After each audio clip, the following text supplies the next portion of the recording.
Buenas tardes a todos. Mi nombre es Luz Marina Rivas. Les doy la bienvenida en nombre de la Maestría en Literatura y Cultura del Instituto Caro y Cuervo. Y tenemos hoy el honor de recibir a la doctora Mireya Lozada, que nos va a presentar la conferencia Polarización e Identidad, Narrativas e Imaginarios de la Fractura Social en Venezuela. Actualmente en el Instituto Caro y Cuervo estamos llevando adelante un proyecto de investigación sobre narrativas de la migración venezolana y el tema de la fractura social es importante en nuestra aproximación a la literatura desde la cultura. Entonces paso a presentar a nuestra invitada. Ella es Mireya Lozada Santeliz, doctora en psicología de la Universidad de Toulouse II en Francia, magíster en Psicología Social por la Universidad Central de Venezuela, profesora titular de la Universidad Central de Venezuela, donde fue directora del Instituto de Psicología y coordinadora de la Maestría en Psicología Social. Actualmente dirige la Unidad de Psicología Política de dicho instituto. Desde el año 2000 hasta el presente tiene participación en proyectos de construcción de paz y acompañamiento psicosocial a distintos sectores de la población afectados por el impacto de la polarización y conflictividad sociopolítica en Venezuela. Bienvenida, Mireya. Un gusto tenerte. Te damos la palabra. Gracias por la invitación y gracias, Luz Marina, querida colega, y al Instituto Caro y Cuervo por esta invitación a compartir miradas, inquietudes, pero también esperanzas en relación a lo que nos toca como tiempos de pandemia, pero también tiempos de fracturas y de reconstrucción social. He escogido entonces el tema de polarización para trabajar un poco la fractura que la polarización en la sociedad, lo que ello supone en términos de miradas, convivencia, conflicto y las consecuencias que ella tiene en la vida cotidiana y en la convivencia pacífica de la ciudadanía. Entonces, te agradezco mis inquietudes y bueno, porque es muy importante la participación de ustedes y cómo están viendo esto y esta mirada y este intercambio de miradas. Pues podemos compartir. Estamos en estas imágenes que, bueno, nos dicen mucho. Veamos un rato lo que estas imágenes nos dicen. ¿Qué textos, qué nos dicen estos cuerpos, estas imágenes, estos movimientos, estos reclamos, estos malestares sociales? La primera lámina. Sí. Luego veamos la siguiente. Aquí está.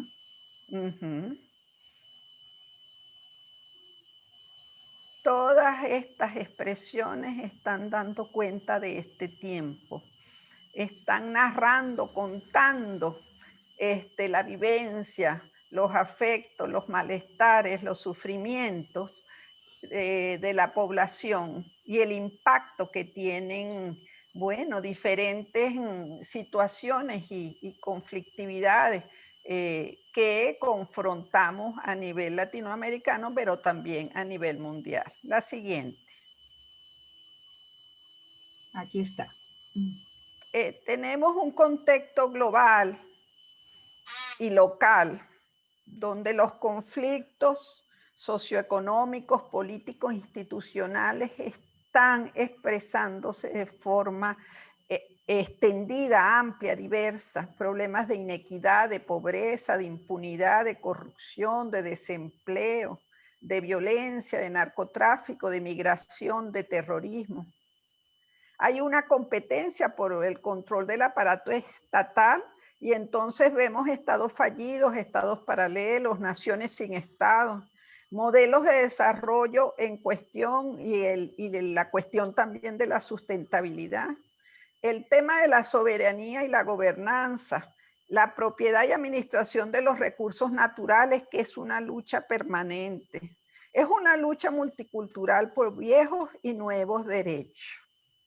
La siguiente. En ese contexto global y local, encontramos un desencanto con la política, con los sistemas políticos, con los partidos, con los liderazgos. Hay una crisis, un declive, un colapso de la democracia. También un auge de modelos autoritarios y militarización de lo social, formas neodictaduras, neofascismos, modelos cívicos militares. Un cuestionamiento a modelos políticos de derecha y de izquierda, de capitalismo o socialismo. Pero sobre todo, y es a eso a lo que me quiero referir, hay un incremento de la polarización sociopolítica a nivel mundial. Y allí caben todas las expresiones ideológicas, y liberalismo, populismo, la derecha, la izquierda, la democracia, dictadura. En todas estas expresiones hay presencia de una tendencia polarizadora a nivel mundial. Y en Venezuela en los últimos 20 años hemos vivido esta polarización muy fuertemente.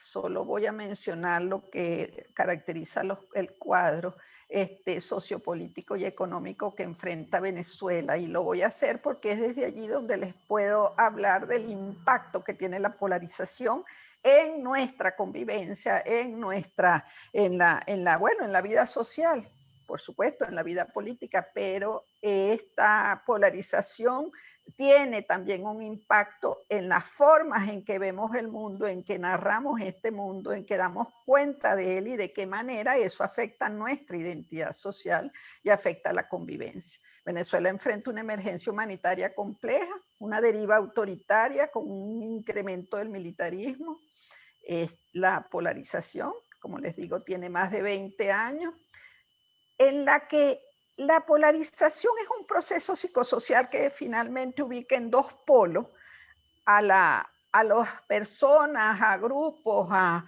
partidos que convocan la adhesión y la confianza e identificación con el propio grupo y desprecian y desconfían y odian al contrario, al que consideran opuesto, no adversario, sino enemigo, ¿no? Esas representaciones imaginarias del otro enemigo tienen consecuencias en la dinámica cotidiana, en la dinámica política, en los acuerdos y en el diálogo que son necesarios para vivir en democracia y llegar a acuerdos para resolver asuntos de interés común. Esas representaciones imaginarias del otro enemigo y esa polarización fractura el tejido social, es decir, deshilacha las redes de convivencia, de lo que nos permite convivir pacíficamente y en democracia. Bueno, en esta lucha estamos en Venezuela, en una lucha por la transición sociopolítica y la reconstrucción democrática que todavía no la vislumbramos a corto plazo. Vamos a caracterizar un poquito la polarización para la siguiente lámina.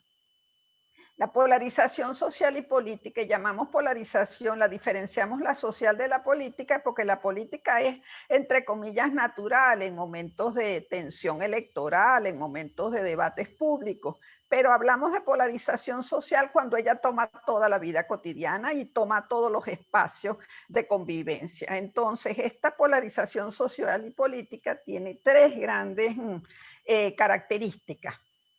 Nosotros decimos que el campo perceptivo se estrecha. ¿Por qué? Porque vemos el mundo solamente con dos categorías que están determinadas por estereotipos, nosotros y ellos.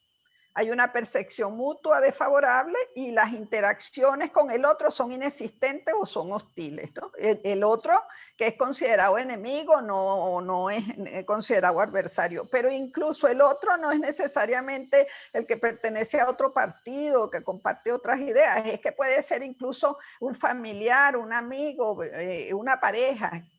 La segunda característica de la polarización es la intensidad emocional, ¿no? Se acepta o rechaza sin matices a la persona o al grupo que se considera con ideas contrarias. Hay un quiebre del sentido común porque la intolerancia y las posiciones y la rigidez suplantan la discusión y el diálogo. Y y hay una implicación personal, grupal e institucional muy fuerte. Es decir, que tanto la familia, las escuelas, las iglesias, las comunidades u otros espacios de convivencia asumen las mismas actitudes de exclusión y rigidez que se presentan en la lucha política. ¿Cuáles son las consecuencias de la polarización? Lo podemos ver en la próxima lámina. La polarización invisibiliza las causas estructurales del conflicto. Ya no se habla de violencia, exclusión, pobreza, desempleo, inseguridad, corrupción. No, sino quién dice qué. Entonces, finalmente los contenidos desaparecen y se privilegia la descalificación, ¿no? Y la negación del otro. Entonces, también produce una representación muy restringida del conflicto porque está reducida a la salida o el triunfo de un grupo o una propuesta. La polarización estigmatiza a grupos, sujetos, contextos y discursos a través de estereotipos de clase, de raza, de etnia, de características grupales. Y privilegia la gestión del conflicto y su manejo o la solución del conflicto en actores, a los actores que están en conflicto, que están en pugna. Y entonces deja fuera todo el resto de los sectores sociales que hacen, bueno, que conforman la sociedad y toda la ciudadanía. La siguiente. ¿Cuáles otras consecuencias tiene la polarización? Y en ese sentido es tan importante en las narrativas que se construyen sobre los conflictos, sobre la vida social, sobre la solución a esos conflictos y sobre la convivencia. La polarización empobrece el debate público porque ella instrumentaliza política y mediáticamente las problemáticas sociales, esas que decíamos, de la pobreza, la violencia, la exclusión, el racismo, etc. Entonces genera, ya les decía, una fractura en espacios de convivencia e identidad social, ¿no? Estimula además factores emocionales e irracionales de las masas. Entonces generas pánicos colectivos, odio social, la mentira institucionalizada. En suma, la polarización genera un fuerte impacto psicosocial en la población y provoca un desamparo ciudadano, un sufrimiento, y se generan traumas, duelos y miedos personales y colectivos. Legitima la violencia, la polarización legitima la violencia como eficaz mecanismo de control social y político. La próxima. Pero, ¿qué tenemos que hacer frente a la polarización? ¿Cómo hacemos para construir nuevas narrativas, nuevas metáforas y discursos no polarizados? Esto no es un recetario, pero sí de alguna manera tratar de evitar la afirmación de visiones únicas que avalan la propia postura, el uso de estereotipos para caracterizar la diversidad de los grupos, no poner en la esfera pública y en la opinión pública episodios extremos, sobre todo de violencia. Evitar la presentación de adjetivos y descalificaciones que ubican a la gente en uno u otro grupo, ¿no? También evitar aquellos discursos que niegan la posibilidad de salidas constructivas a los conflictos, es decir, evitar los discursos del todo o nada o de las salidas fáciles y de las salidas, por supuesto, violentas. La próxima. Evitar la transmisión o la reproducción de discursos que exaltan la derrota o triunfo de un grupo y aquella de vencedores y vencidos, que es un discurso heroico, machista. La difusión de mensajes que contribuyen a exaltar el miedo, el odio, la rabia, la revancha. Es necesario evitar la retórica de la impotencia y el victimismo que alimenta reacciones de venganza. Y la utilización con fines comerciales o políticos del sufrimiento de la población y de las víctimas y sus familiares que sufren, que tienen ese dolor y enfrentan injusticias, exclusión, marginación, violencia. La siguiente. Bueno, nos toca reconstruir la democracia y profundizarla, pero sobre todo nos toca adelantar procesos de reparación social. En particular, Colombia tiene bueno, a partir de los acuerdos de paz, que aunque hayan sido polémicos y tienen todavía, falta mucho por avanzar, los procesos de reparación social y la lucha por la justicia, eh, em, la verdad es importantísima. En ese sentido, se necesita contextualizar sociohistóricamente el conflicto, redefinir las bases de la interacción colectiva que está tomado por la violencia en muchos de nuestros países, transformar las representaciones de nosotros mismos y de aquellos otros que descalificamos y que vemos como enemigos. Como decía, necesitamos construir nuevas metáforas y discursos no polarizados. Pero sobre todo nos interesa reivindicar y debemos reivindicar imaginarios sociales y universos simbólicos compartidos. El próximo. Eso supone construir, profundizar la democracia y la convivencia, y eso nos plantea un gran desafío. Es un desafío educativo. Este contexto histórico a nivel latinoamericano, a nivel mundial, nos exige un urgente e inevitable cambio educativo. Es la educación liberadora de la cual nos hablaba Paulo Freire. Y esa educación supone un espacio de participación, de debate, de encuentro, que construye el sujeto individual y colectivo. Esa educación es educar para la dignidad, que es para el trabajo, para la participación, para la justicia y la libertad, y no la reivindicación de la fuerza y las armas, que es lo que prevalece en el discurso de la violencia y de la confrontación. En la próxima. Ese desafío entonces también nos exige en espacios formales e informales, en espacios virtuales, desarrollar una ética comunicativa. En un tiempo en el que el ciberactivismo, el fake news y la posverdad se han apoderado de las formas de decir y de esas narrativas que finalmente terminan privilegiando una sola mirada y van negando la pluralidad y las diferencias. También tenemos que concientizar sobre los mecanismos que favorecen el autoritarismo, la obediencia, la sumisión, la conformidad social, el silencio, la indiferencia, el miedo o el odio. Necesitamos propiciar pedagógicamente los derechos humanos y los valores de dignidad, de participación, de solidaridad, de diversidad, de crecimiento sustentable. La siguiente. Socializar valores comunes en la lógica global local desde un modelo de desarrollo inclusivo. Crear redes de apoyo y solidaridad en comunidades fragmentadas por la violencia y favorecer una cultura de paz desde ese ejercicio pedagógico para el diálogo y los derechos humanos. Bueno, se trata de despolarizar, de desmilitarizar y reconstruir el tejido social roto por la violencia y la confrontación. Necesitamos proteger y defender la identidad y la convivencia social.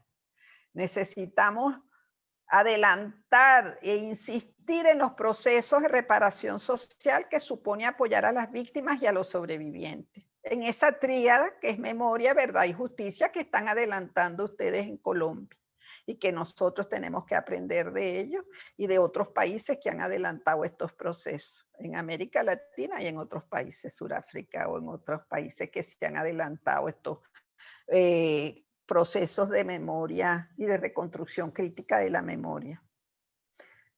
Finalmente se trata de formar ciudadanos y profundizar una cultura de paz que sea inclusive y sustentable. Inclusiva y sustentable. Pero sobre todo, y con esta imagen terminamos esta presentación para dar pie a nuestro diálogo, necesitamos unirnos. Esta es una imagen de nuestra Universidad Central de Venezuela, destruida en este tiempo en la lucha política ha estado, ha sufrido muchísimo impacto. pero nos tenemos que unir como sociedad, unirnos en la diferencia, en reconociendo la pluralidad y trabajar en conjunto en función de estas metas, de este desafío educativo que tenemos por delante. Ujú. Bueno, eso es la presentación. Ahora quisiera, bueno, compartir con ustedes la, compartir con ustedes las visiones, las inquietudes que tengan. Bueno, Mireya, muchas gracias por esta exposición. Realmente la situación de Venezuela es bastante compleja. Es decir, hemos pensado por mucho tiempo en una polarización. No sé si hoy en día pueda sentirse la población igualmente polarizada que hace unos años debido pues a tanta migración, a tanta, digamos, desestructuración del país. ¿Crees que la polarización ha sido política de Estado en Venezuela? Sí, una de las preguntas que habitualmente nos hacen a los que trabajamos en esta área es si antes no había polarización y si es que realmente la polarización se introdujo con este modelo político. Y si bien había fragmentación o diferencias desde el punto de vista socioeconómico y ideológico que se expresaban en momentos electorales, la polarización como mecanismo de control social y político fue introducido de forma intencional y ha sido usado como un recurso en estos 20 años, ¿no? O más, de confrontación sociopolítica. Y por eso es que lo traigo a colación hoy con ustedes, es que la polarización tomó todos los espacios mediáticos, la vida cotidiana, las familias, etcétera, y generó mucho daño porque la polarización y el otro enemigo no solamente que arrancó y sobre todo tuvo mucho impacto inicialmente cuando llega este proyecto político al poder, fue tomado por todos los sectores ideológicos y políticos o comunicacionales, etcétera, y fue generando esa división entre los grupos, en primer lugar los políticos obviamente, pero también una división que ha impedido los acuerdos y ha limitado la negociación y las posibilidades de debate plural. Entonces, en ese sentido, la polarización tiene una consecuencia muy fuerte. Efectivamente, yo creo que ahora la polarización tiene una fatiga de posiciones polarizadas, decimos nosotros en Venezuela, porque la polarización se tiende a agotar. ¿Por qué? Porque no hay un triunfador, entre comillas, a pesar de que hay una imposición de un modelo autoritario, militar, etcétera, y de todas maneras ninguno de los dos grupos, oposición y gobierno, chavismo, antichavismo, ha podido vencer al otro. Entonces, esa largo periodo de polarización sin el triunfo, triunfo entre comillas, de uno de los dos grupos confrontados, va fatigando las posiciones polarizadas. Lo otro es el choque con la realidad, que la realidad es dramática y la precariedad y la emergencia humanitaria compleja. Entonces, eso también marca ya se desestructura. Los dos bloques también tienen diferencias internas. Hay disidencias, hay críticas, hay posturas distintas. Pero en este momento uno habla además otro de los elementos es el sufrimiento, el profundo sufrimiento de la población. Esos tres factores inciden en la fatiga de las posiciones polarizadas, pero también porque la población, toda sin excepción, algunos por supuesto, con menos impacto que otros, los sectores socialmente económicos más vulnerables son los que más afectados están, pero toda la población venezolana se ha visto afectada. Entonces, en ese sentido, la polarización de dos bloques, blanco y negro, uno y otro, como al inicio de la confrontación, ha variado, pero las secuelas y las consecuencias que ella tiene están allí pero además necesitamos reestructurar el tejido social, reconstruir el tejido social roto por la confrontación, la violencia sociopolítica y la polarización durante más de 20 años. Bien, Mireya, voy a ir leyendo algunas preguntas del público. Carlos Maldonado pregunta, para ti, ¿cómo se define un estereotipo?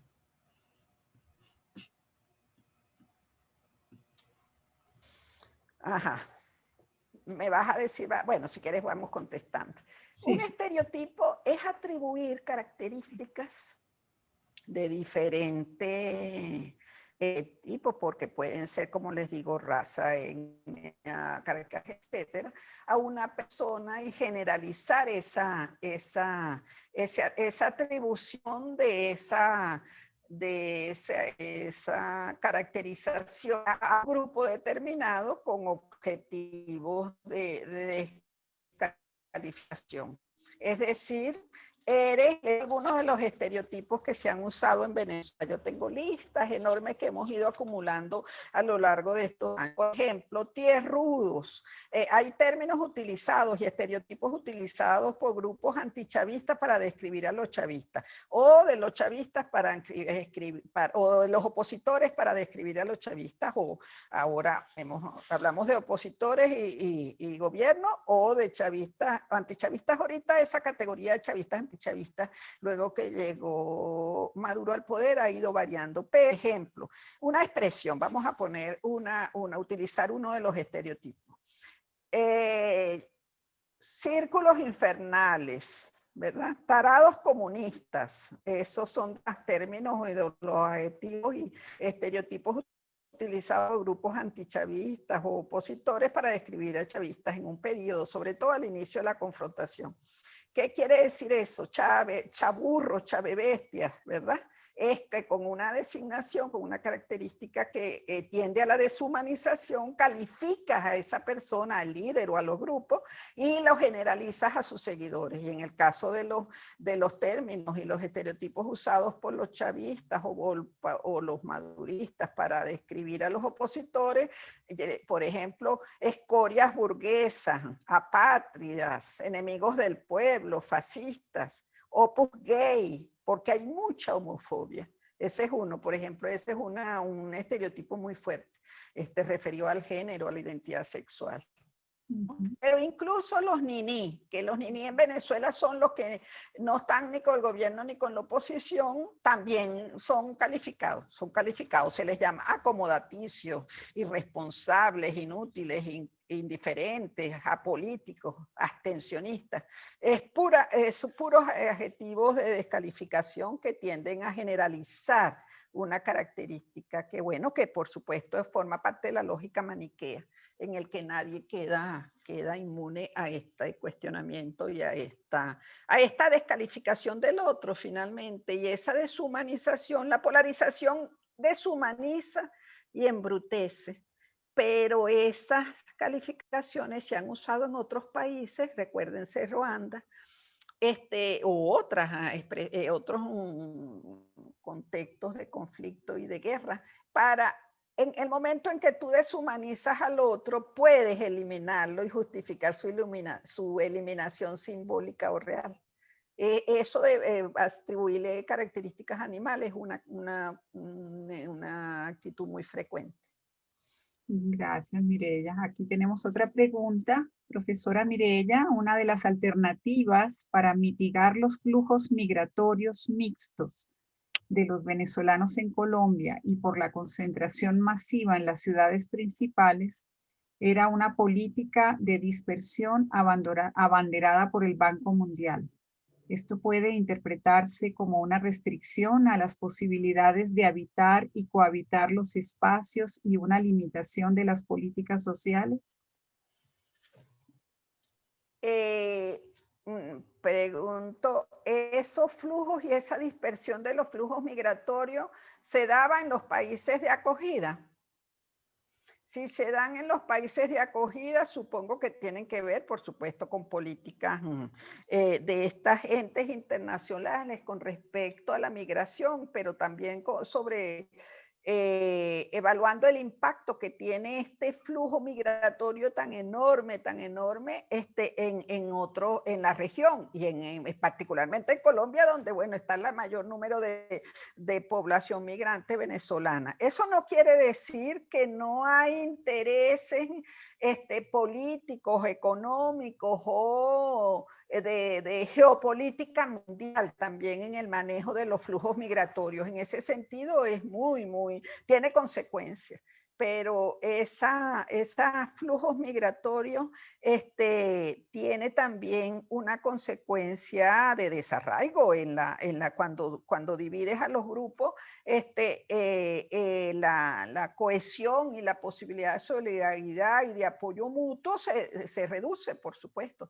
Pero bueno, habría que ver en qué países, porque claro, buena parte de los flujos migratorios venezolanos en primer lugar están en América Latina, en situaciones y en poblaciones vulnerables y con dificultades socioeconómicas. Entonces, está allí confluyendo diferentes problemáticas, tanto los problemas referidos al tema migratorio como los problemas que confrontan las poblaciones los países de acogida, que en este momento, además en plena pandemia, pues se agudizan. Es muy grave las consecuencias que esto tiene. Pero también es muy interesante lo que se está dando a nivel de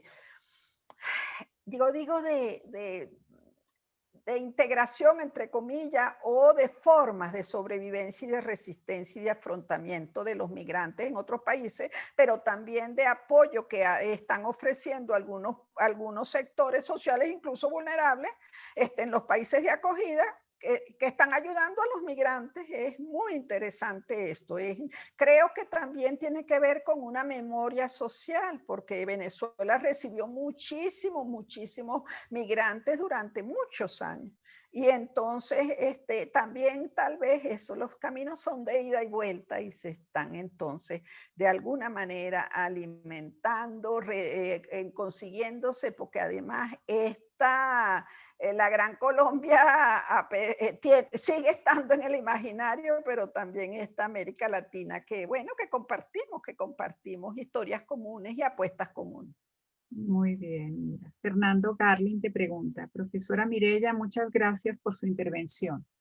¿La fatiga de la polarización podría llevar a un conflicto armado generalizado? ¿Qué tendencias observa actualmente en un clima de prontas votaciones el 5 de diciembre? Muy buena pregunta, muy buena.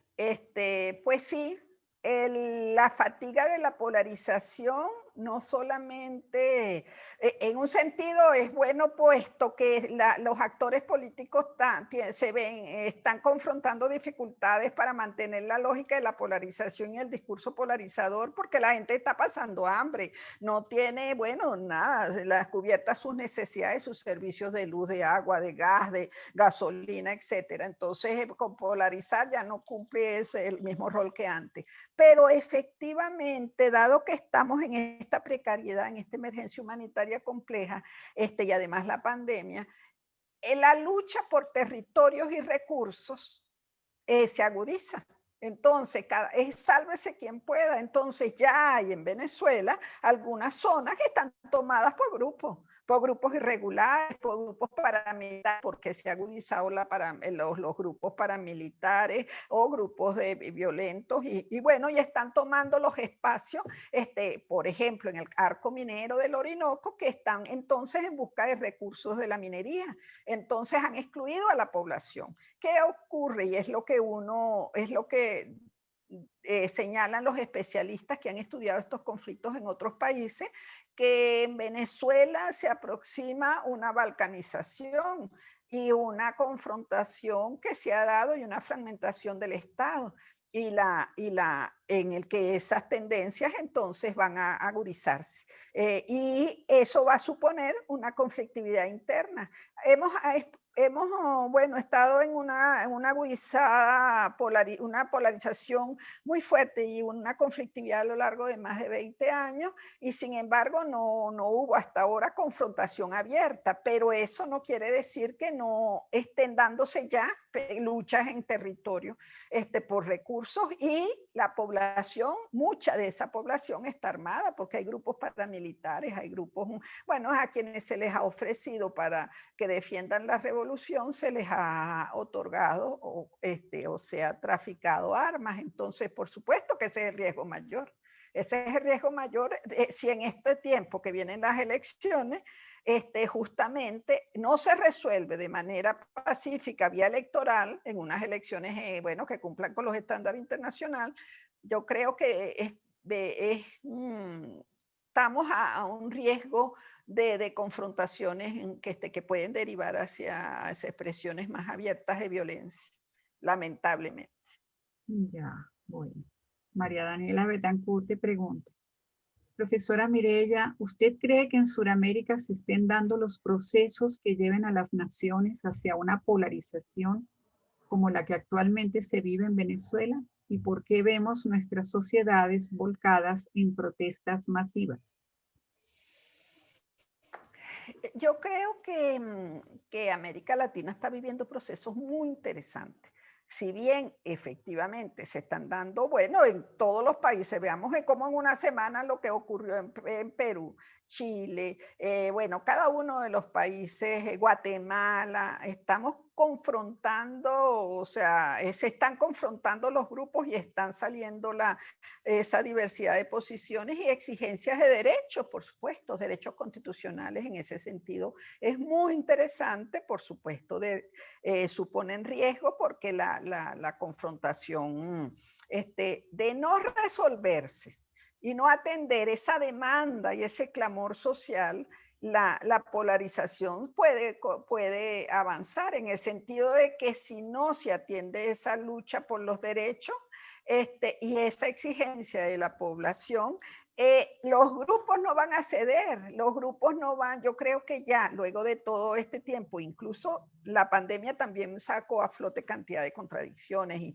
y situaciones que aparentemente no eran, bueno, eran visibles, pero estaban de alguna manera contenidas, pueden entonces esos grupos que están oponiéndose a las políticas, a los sistemas, a los partidos que no están escuchando el clamor social, pues entonces habrá confrontación. Esa confrontación que se ha dado en otros momentos de la historia, puede polarizarse, lo vimos en las elecciones de Estados Unidos, lo vemos en Europa, donde cada vez hay más grupos de tendencias neoautoritarias, fascistas, etcétera, puede entonces darse expresiones mucho de mayor confrontación que tome entonces una forma polarizada. Cuando hablamos de polarización social, es si eso llega a afectar la vida cotidiana de la gente, la familia, los espacios de convivencia como las escuelas, las comunidades, etc. Es un tiempo muy interesante, pero también muy riesgoso, bueno, como parte de las transformaciones sociales pasan por esos procesos. Bueno, Camila Ramos pregunta, buenas tardes a todos. Profesora Mireya, ¿recomendaría algún libro para leer sobre la historia reciente de Venezuela? No creo que, bueno, libros hay poco porque hace mucho rato que ya no estamos publicando por las dificultades económicas, por lo menos en nuestras universidades, pero hay mucho material en la red sobre los temas del tema venezolano. ¿Por qué? Porque esta crisis multidimensional que enfrenta Venezuela, ha puesto a prueba también los mecanismos internacionales de manejo y mediación de conflictos, pero también ha supuesto para América Latina en particular, y bueno, y por supuesto para la geopolítica mundial, un reposicionamiento de grupos y tendencias y luchas geopolíticas. Entonces, bueno, Venezuela está de alguna manera dando cuenta de lo que puede llegar a pasar si estos conflictos de los cuales mencionábamos no toman no se resuelve por vía de la democracia y por vía pacífica y electoral. Entonces, bueno, hay intereses geopolíticos que están jugándose, bueno, hay intereses en juego, sobre todo porque hay intereses mineros, petroleros, hay además una confrontación, bueno, con respecto a posiciones y modelos ideológicos y políticos a nivel mundial, ¿no? Entonces, sí, entonces lo que podemos, ahí están en las redes, hay mucho material sobre Venezuela y hay muchos grupos que colocan materiales y libros que están en digital. Yo puedo dejarle a Luz Marina, por favor, una lista de algunos de los materiales que analizan el tema Venezuela en la complejidad geopolítica mundial y a nivel de la gobernanza, las implicaciones que tiene el tema Venezuela en la gobernanza democrática latinoamericana. Muy bien. Bueno, yo puedo añadir también que hay en Colombia un observatorio de Venezuela de la Universidad del Rosario con una gran cantidad de publicaciones en línea apoyadas por la Fundación Konrad Adenauer, que creo que es un material interesante. Otra pregunta, Cari te pregunta, ¿crees que haya diferencias entre los que quedaron y entre los que se fueron en cuanto a la posibilidad de subsanar las fracturas entre chavistas y opositores a nivel personal, entre familia y amigos, tomando en cuenta que adentro la grave crisis compartida fatiga la polarización de los que se quedaron? Ajá, eso es también muy buena cuestión. Es una buena cuestión, fíjense, nosotros invitamos a Venezuela el año pasado a Elizabeth Lira, que es una psicóloga política que trabajó en los procesos de transición en Chile luego de la dictadura. Y hablábamos sobre lo que supone el impacto la migración tuvo en el proceso chileno y cómo la población en general tiende a idealizar que cuando ya pase esto, se logre la transición democrática y se produzcan, entre comillas, los procesos de reconciliación o se propicien los procesos de encuentro de los que se fueron y los que se quedaron, bueno, va a ser siempre positivo. Y no siempre, o sea, es necesario considerar. Ella nos decía que el 30% de la población, de los que se fueron, de los que salieron por exilio político, perseguidos políticamente, etcétera, no era tanto la migración en aquel caso, había un sector importante, pero era menos que el número que Venezuela está enfrentando de inmigrantes. El 30% aproximadamente regresó. Y el regreso supone un conflicto, porque fue los que se fueron, los que se quedaron acusan de que los otros tuvieron algunas posibilidades mayores. A lo mejor no es el caso actual porque la situación económica ha cambiado en todos los países, pero también el que se quedó como lo vivió y el que se fue como lo vivió, porque el tema del desarraigo, el impacto que tiene la migración a nivel de la subjetividad individual y social es muy fuerte. Entonces, lo que yo sí creo, y eso es interesante y eso nos llena de esperanza, es que los venezolanos en el exterior tienen, y los de acá, los que estamos acá, hay como un afán por la reconstrucción y con la espera de lo que nos toca reconstruir, porque es que hay que reconstruir el país en el sentido no solamente un cambio de régimen político, es que hay que desde levantar instituciones, reconstruir las calles, los servicios públicos, etcétera. Entonces, hay al menos esperanza de poderlo hacer juntos. Eso no quiere decir que no vaya a haber, que atender sea necesario atender el reencuentro de esos que vuelvan y los que estamos acá, pero también el aceptar que los que están fuera han estado ayudando muchísimo a sus familias desde fuera, que muchas familias se han mantenido por eso, porque nuestro salario es muy reducido y hay personas que, bueno, que ya por eso se llama emergencia humanitaria compleja, porque hay problemas de desnutrición, de mucha pobreza. Entonces, en ese sentido, también los que están fuera han estado colaborando y yo creo que van a seguir colaborando. Entonces, bueno, esa es parte de nuestros mayores desafíos, ese reencuentro y la reconstrucción de la democracia, ¿no? Bueno, Victoria Franco te pregunta, efectivamente a Colombia le ha afectado de diversas maneras la migración venezolana. Como bien mencionaste, hay ciertas directrices como el imaginario de la Gran Colombia, la figura de Simón Bolívar o incluso la cultura llanera o el castrochavistas maburros. También expresiones como venecos. Es decir, que a partir de Ujú. este flujo migratorio también hemos visto una polarización.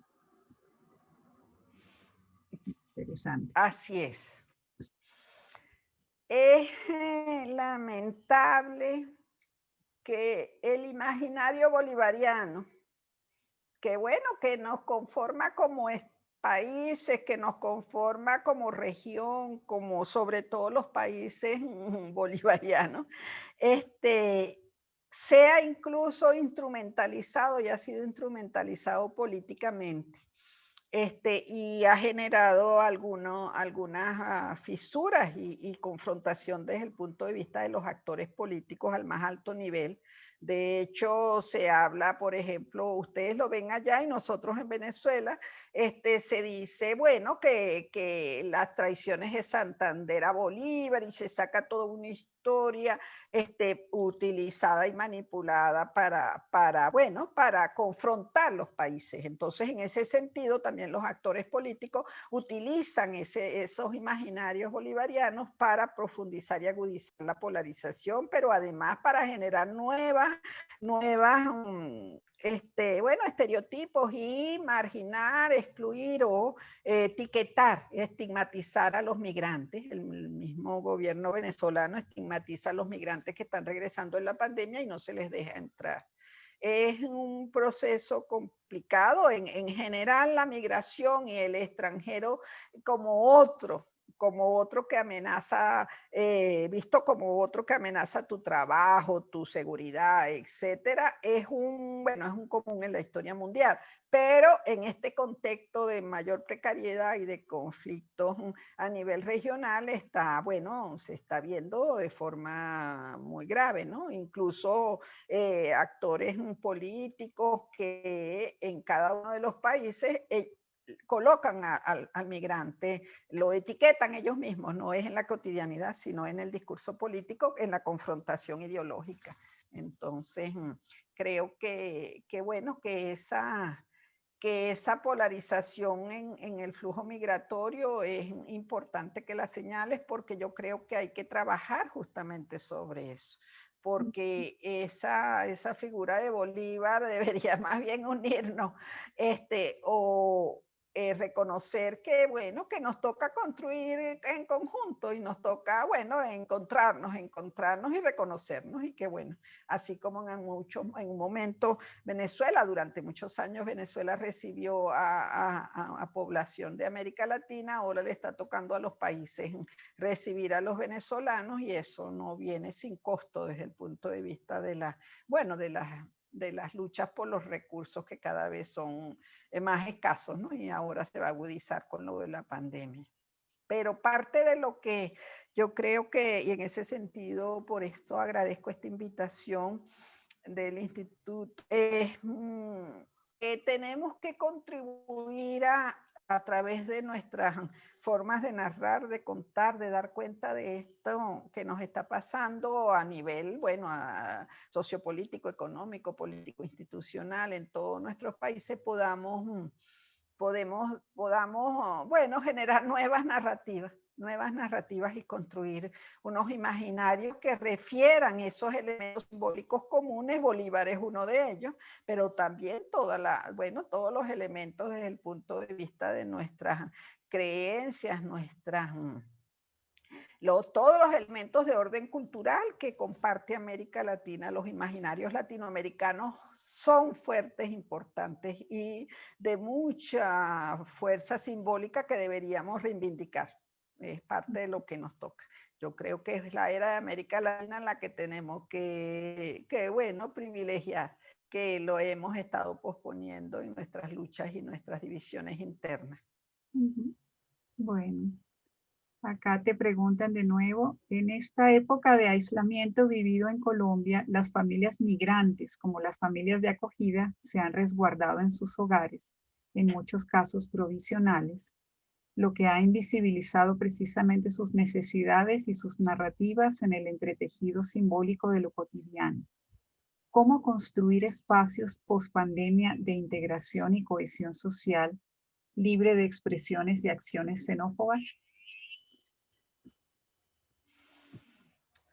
Sí, la pandemia nos ha confrontado con nuestros miedos, pero también nos ha confrontado con nuestras búsquedas y reconocernos individual y colectivamente en ese encuentro consigo mismo y con el otro, al que a lo mejor no lo vemos físicamente, pero lo vemos por esta vía virtual o lo imaginamos o lo añoramos, ha sido bueno en un sentido, por supuesto muy fuerte porque como toda catástrofe, toda situación de pandemia y catástrofes colectivas tienen un impacto muy fuerte desde el punto de vista psicosocial, pero justo por ello, puesto que nos movió el piso, como decimos nosotros, pero nos movió la subjetividad, tenemos que aprovechar eso. Esto es una oportunidad preciosa para pensar no solamente la naturaleza, el mundo, las relaciones,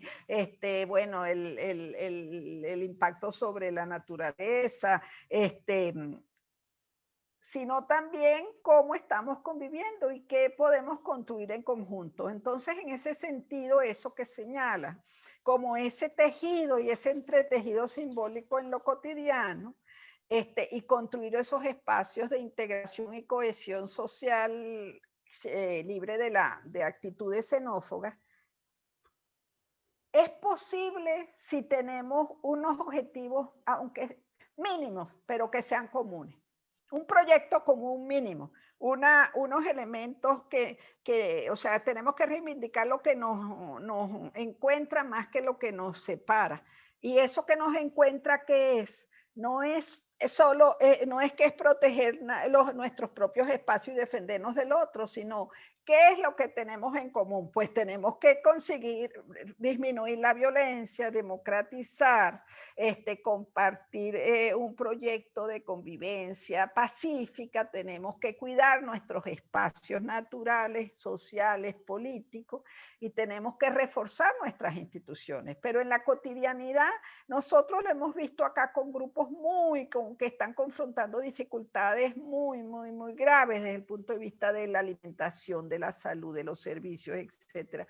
La gente se está apoyando, la gente se junta para hacer bueno, no hay luz, no hay gas, por ejemplo.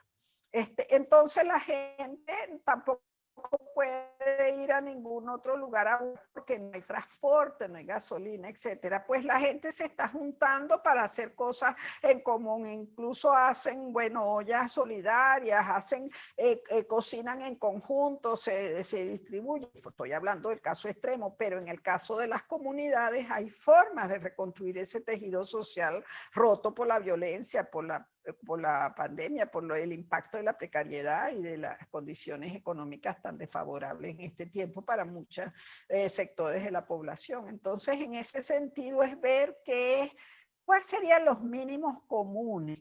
Y esos mínimos comunes que estamos, por ejemplo, en un barrio, que necesitamos y trabajar todos en función de eso. Eso nos junta y nos crea lazos y redes de apoyo y solidaridad.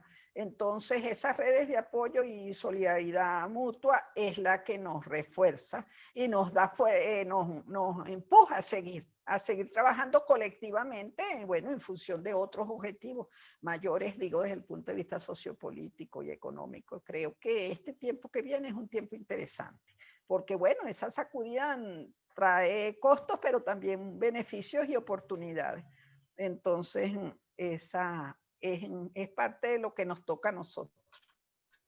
Nos toca a nosotros los que trabajamos en cada una de las áreas, pues, en el caso de todo el tema de las formas de narración, de las formas en que construimos esa memoria y esa cotidianidad, esa también es una forma de cambiar ese discurso polarizador y xenófobo bueno, que es defensivo, que al final en vez de juntar desune y enfrenta uno a otro y desarrolla, bueno, impacta sobre la subjetividad, pero genera odio y división social y eso tiene consecuencias. Ujú. De ella hay una pregunta más. Estaba pensando, en estos grupos en los que tú participas, ¿se está pensando en una hora o en un después? En Venezuela nosotros tenemos una filosofía que era, entre comillas, que lo repetía un personaje de una telenovela muy, muy famosa. Como vaya viendo, vamos viendo. Así es, como vaya viniendo, vamos viendo. Eso es un elemento que a título de prevención es una limitante porque no podemos prevenir porque siempre esperamos que, bueno, vamos haciendo en la medida en que va llegando, ¿no? Mientras vaya viniendo, vamos viendo y vamos construyendo. En ese sentido, esa es parte de nuestras maneras. Pero entonces, el ahora lo estamos viviendo cada día, porque es que la dificultad es así y la precariedad es esa, ¿no? O sea, un día no hay luz, un día no hay agua, a veces hay, no te puedes ni siquiera planificar, entonces vas viendo cómo, bueno, cómo juntas el agua en el caso de los servicios básicos, pero el ahora es pero el ahora ya tenemos 20 años, por lo menos en alguna, ahorita la situación es más crítica, pero ese tiempo nos ha, de alguna manera, hemos aprendido a afrontar, a resistir. Hemos desarrollado capacidades de resiliencia muy fuertes y seguimos en eso. Eso, por supuesto, tiene límites, pero ella va mostrándole a cada sector. Nosotros en estos días hemos estado haciendo encuestas sobre, y bueno, y aproximaciones a la gente a ver cómo está viendo esto. Y el ahora es, tengo que sobrevivir, tengo que proteger a mi familia, tenemos que seguir y ver cómo afrontamos las dificultades, pero sin olvidar, porque está ahí. ¿Cómo es que vamos a salir de esto? Una de las cosas más lindas, una de las preguntas que hacía en esa encuesta, que la hicimos a nivel nacional, era cómo se imagina la Venezuela del futuro, para ver si había un imaginario de futuro, porque pareciera que, bueno, que ante esta situación tan crítica no hay como salida. Y fue, pero sorpresivo, no sé, sorpresivas las respuestas, muy interesantes, porque hay gente, algún sector, por supuesto, que dice que esto se lo llevó quien lo trajo, qué sé yo, una posición es muy, bueno, negativa, un poco optimista, pero hay la mayoría de las respuestas apuestan a una Venezuela a otra, y esa Venezuela es democrática, es muy hermoso eso. Es una democracia que tenemos que reconstruir porque tampoco es que volver a lo que no es que éramos felices y no lo sabíamos, es que esa tampoco había deficiencias de esa democracia que justamente por no atender esos clamores sociales, por ejemplo, que se expresaron en el Caracazo, es que se produjo lo que, bueno, llegó a esta situación. Y después todo este tiempo. Pero sí creo que hay un después, no sabemos la forma que va a tomar porque es un contexto de mucha complejidad y muy incierto. Y desde el punto de vista de los intereses geopolíticos está, bueno, está duro, porque nada más y nada menos que las potencias mundiales y metiéndola, bueno, sus intereses y luchando por imponerse acá también. Entonces, y acá Venezuela no es solo Venezuela, es América Latina, etcétera. Entonces, bueno, en ese sentido no está fácil, pero la población sigue resistiendo y sigue construyendo desde donde está. Uno ve organizaciones de derechos humanos, familiares de las víctimas que han sido muertas o atacadas por la violencia política, esta gente que está defendiendo la libertad de expresión o propicia el diálogo. Hay grupos que se reúnen y que trabajan de todas maneras en unas circunstancias que son extremadamente difíciles, pero sí se sigue. De hecho, todas esas denuncias que se han hecho y que la Michelle Bachelet y la ONU reconocen en las comisiones, se habla incluso de crímenes de lesa humanidad, eso es posible porque la gente se organizó y le hizo llegar, bueno, expresaron recogieron datos, registraron las víctimas y todo eso está, bueno, pasando paralelamente bueno, a la represión, al control de los medios, a la precariedad de los servicios. Entonces, en ese sentido, yo soy optimista. Es duro, es muy duro y muy fuerte lidiar con esto, pero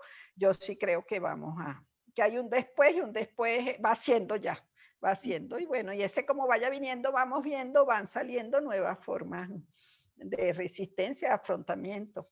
Y también de alternativas. Vamos a ver qué va a pasar con estas elecciones, que por supuesto son un fraude anunciado, pero vamos a ver bueno, qué nos trae este nuevo tiempo.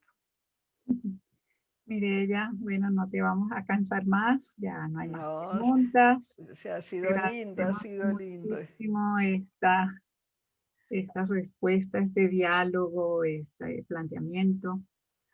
Entonces, y sobre todo, pues, luchando y resistiendo a pesar de la dificultad de la conexión de Internet. Ay, me No, disculpan es esa, pero sabemos que en bueno. Venezuela es difícil, que tiene el ancho de banda más bajito del continente. Entonces, Sí, así sí, sí. Entonces, no bueno, tuvimos suerte que no se fue la luz, porque a veces se va o se va internet. Entonces, de verdad les agradezco a ustedes, bueno, su receptividad. Las preguntas han sido muy buenas y me llevo para pensar. Y bueno, voy a hacerle llegar también a ustedes una lista de materiales que pueden ser útiles para los que están interesados en, bueno, ahondar y profundizar un poco estos temas. Y bueno, de verdad, gracias por la participación y por la invitación y por este eco que consigo en ustedes.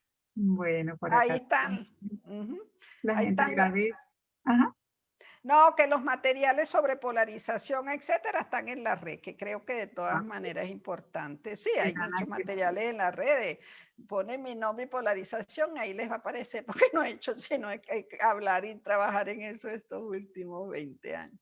Bueno, el Entonces, público te bueno. agradece. Camila Ramos dice muchas gracias, gracias por esta charla. María Daniela Betancourt, gracias profesora, excelente exposición. Gracias Alicia C. por la invitación. Bueno, entonces un abrazo. Estos son los espacios que tenemos que propiciar. ¿Cómo podemos conversar y construir juntos también? Así es. Maneras de decirnos y eso. Bueno, un abrazo enorme también para ustedes. Cari, un abrazo enorme. Sí. Bueno. Chao. Gracias, Luz Marina. Gracias, Ximena, que ha estado por ahí sufriendo con la conexión. Y bueno, todos ustedes. Bueno, Hasta luego. hasta luego. Buenas noches, que descansen.